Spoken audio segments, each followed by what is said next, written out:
Et bonjour à tous et bienvenue dans une nouvelle vidéo. Aujourd'hui on va s'attaquer à une question hyper intéressante, c'est pourquoi mon chien ne revient jamais quand je l'appelle. Et on voit ça tout de suite après le générique.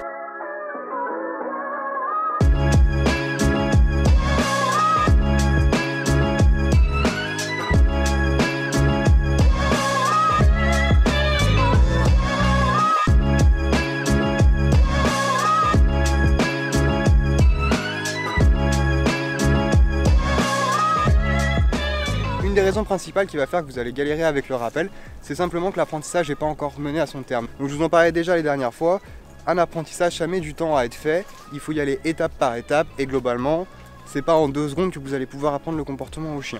Donc il y a quelques temps déjà j'avais fait une vidéo, je vous la mets là, sur comment débuter l'apprentissage du rappel en longe. Donc honnêtement je vous encourage vivement à aller la voir. Ça vous donnera pas mal de petits conseils et pas mal de petits trucs, même si la vidéo date un petit peu, les conseils sont toujours d'actualité.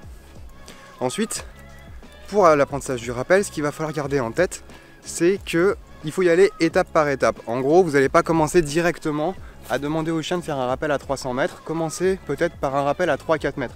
Par exemple, la Big Up n'est pas très loin. Je vais tourner la caméra. Voilà, il est peut-être à 10-12 mètres. Big Up, tu viens? C'est bien, t'es fort. Même si c'est un rappel qui est assez faible au final, parce que 10-12 mètres comme là, il peut très bien le faire, et je le félicite quand même, je le récompense quand même, parce que il a réussi à revenir. Ça c'est vraiment un truc qu'il va falloir garder à l'esprit en fait.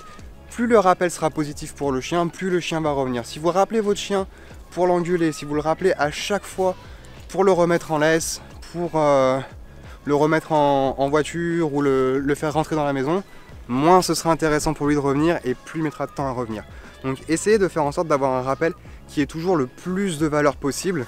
C'est vraiment le truc le plus important à faire. Pour ce qui est des petites astuces pour le rappel, quand vous commencez, observez bien votre chien et essayez de le rappeler dans un moment où il va vous regarder, ou en tout cas dans un moment où il va regarder dans votre direction. Ce sera beaucoup plus facile pour lui de revenir vers vous s'il vous voit que s'il est en train de sentir des herbes ou sentir des trucs ou observer au loin, il aura un peu plus de mal. Si vous avez déjà un petit peu son attention, ce sera beaucoup plus facile. Ensuite, quand vous rappelez votre chien, essayez de vous arrêter. Continuez pas à avancer dans la direction du chien. Arrêtez-vous, appelez le chien et quand le chien revient, une fois qu'il est revenu, là vous pouvez continuer à avancer. Si vous continuez à avancer dans la direction du chien pendant que vous le rappelez, ou si vous appelez votre chien et que vous continuez à aller vers lui, au bout d'un moment le chien va peut-être apprendre que en fait ça sert à rien que je revienne puisque mon maître vient me chercher, vient vers moi.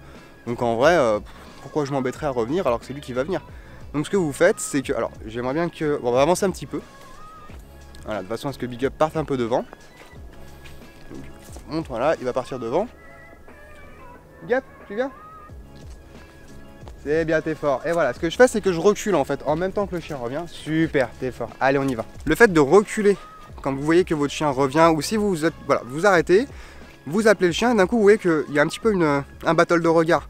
Là, on est un peu en mode Clint Eastwood au Far West, vous regardez le chien vous regarde, mais personne ne veut vraiment bouger. Reculez d'un pas ou deux. Et ça va permettre en fait que le chien se dise « Ah, il part sans moi ». Donc là, il reviendra beaucoup plus vite. Une petite astuce comme ça qui marche super bien.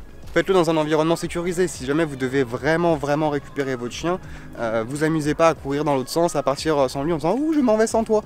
Non, là vous partez, vous allez vraiment chercher le chien et vous le récupérez. Mais dans tous les cas, essayez de faire attention toujours à l'environnement, soyez toujours attentif à ce qui se passe autour si vous avez un chien en liberté. Peu importe ce qui se passe, ce sera votre responsabilité s'il y a un accident. Donc pour ça, pour éviter justement les accidents, ce qui est super intéressant à faire, c'est justement de travailler étape par étape, de vraiment valider au fur et à mesure toutes les étapes de l'apprentissage, donc toutes les distances que vous allez avoir jusqu'à pouvoir faire un rappel peut-être à 300 mètres, et tous les niveaux de distraction différentes que vous allez pouvoir mettre en place. Commencer comme là, voilà, je suis en lisière de forêt, il y a un champ immense derrière moi, il n'y a rien, je suis tout seul, donc c'est ultra simple. Mais même si je suis avec d'autres chiens, ce que j'ai fait, c'est que je l'ai travaillé. C'est-à-dire que, voilà, Big Up, comme je dis à chaque fois, il a 7 ans. En 7 ans, il a vu énormément de situations différentes, il a vu énormément de chiens différents. Donc j'ai pu le travailler et puis c'est mon métier. Donc j'ai accès à beaucoup de chiens. Mais essayez le plus possible, justement, quand vous voyez que votre chien est avec d'autres chiens, par exemple, il est en train de jouer, tranquille, essayez de le rappeler à un moment où le jeu se calme un petit peu. Au début, voilà, mettez-vous pas trop loin du chien. Vous observez un petit peu les chiens jouer, et puis une fois que le jeu, vous voyez qu'il se calme un petit peu, vous rappelez votre chien, ou si le maître en face rappelle aussi son chien, rappelez-le à ce moment-là. Ah, commence à se faire attaquer par des moustiques, on va bouger.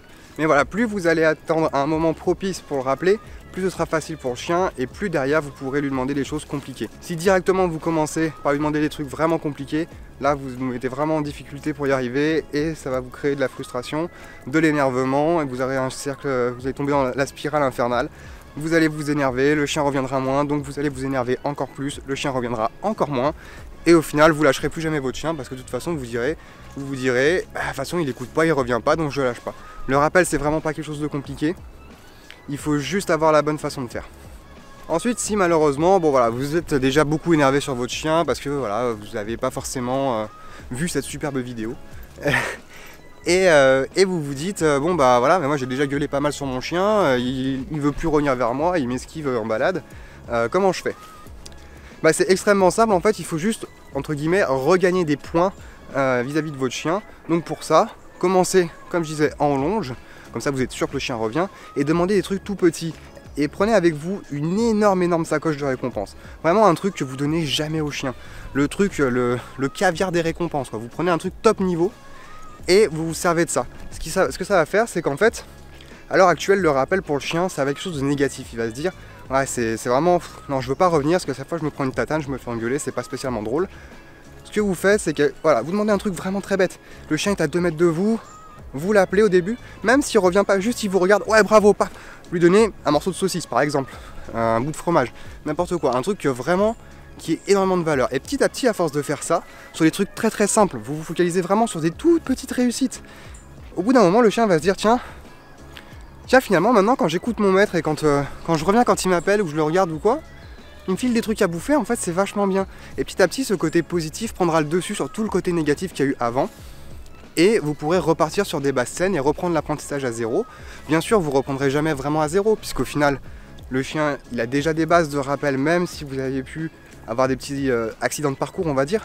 Le chien aura déjà des bases et pourra déjà avancer beaucoup plus vite. Et ça, c'est valable pour n'importe quel comportement. Alors, dans le cas, voilà, on a un big up qui est un peu fatigué et on veut partir dans l'autre sens, donc c'est une super aussi occasion pour bosser le rappel. Simplement parce que il a déjà son attention qui est dirigée vers nous. Big up, tu viens? Voilà, la fatigue elle est très vite oubliée. Parce qu'il sait que quand il revient bien en ce moment, vu qu'on fait la vidéo sur le rappel, c'est bien. Voilà. Et on récompense le chien à chaque fois. Alors quand je dis on récompense le chien à chaque fois, en général, une fois que le comportement il est acquis, les récompenses on commence à s'en séparer. On n'en donne plus à chaque fois, on va en donner une fois de temps en temps de manière aléatoire. Je ferai une vidéo complète là-dessus, il n'y a pas de souci. Parce que c'est vraiment un truc qui a assez mal compris et qui donne lieu à beaucoup de entre guillemets de problèmes avec les méthodes qui sont basées sur la récompense. Et que souvent on dit ouais mais si t'as pas la sacoche, le chien écoute plus rien du tout. En vrai quand c'est bien fait, la sacoche c'est juste un outil. Une fois que le comportement il est acquis, vous en avez plus du tout besoin. Après voilà, moi ça me fait toujours plaisir de donner une petite récompense à un chien. J'ai pas forcément la sacoche avec moi tout le temps. Mais c'est vrai que quand je l'ai, ben, j'en profite, je leur donne 2-3 petits trucs, juste parce que voilà, ça me fait plaisir de donner des trucs à mes chiens, de filer à bouffer à mes chiens. Donc je leur donne, c'est pas quelque chose de négatif. Voilà, la croquette c'est uniquement un outil d'éducation comme n'importe quel autre, c'est pas un truc qui est censé rester ad vitam aeternam, c'est un truc qu'on utilise pour apprendre aux chiens. Ensuite si à un moment vous êtes en balade et que vous avez des croquettes dans les poches, bah filez-les à vos chiens, ça fera toujours plaisir, eux ils seront contents. Moi ça me fait plaisir personnellement de donner des croquettes à mes chiens, de leur filer des récompenses et tout. Donc je le fais, ça va pas changer grand chose. Faut aussi voir que la balade c'est aussi pour que le chien passe un bon moment, donc si en plus on rajoute quelques petites croquettes au milieu, ben ça peut être que bénéfique. Bon, on va faire demi-tour, puis on va rentrer, on va terminer la vidéo. Bon bah c'est tout pour aujourd'hui, j'espère que la vidéo vous a plu. Je mettrai de toute façon en description le lien vers la vidéo que j'avais fait avec le rappel et je la mettrai en fiche ici, comme ça vous pourrez toujours aller la voir. Je mettrai aussi un petit résumé de tous les points que j'ai abordés dans la vidéo, comme ça vous permettra de le voir de manière écrite. Donc voilà, n'oubliez pas que de toute façon, comme tous les apprentissages de rappel, c'est un truc qu'il faut faire étape par étape et essayez toujours de garder le chien en réussite. Plus il y aura de réussite, plus ce sera positif pour lui, plus il reviendra vite. Voilà, et avec Big Up, on vous souhaite un bon dimanche et on vous dit à la semaine prochaine. Salut!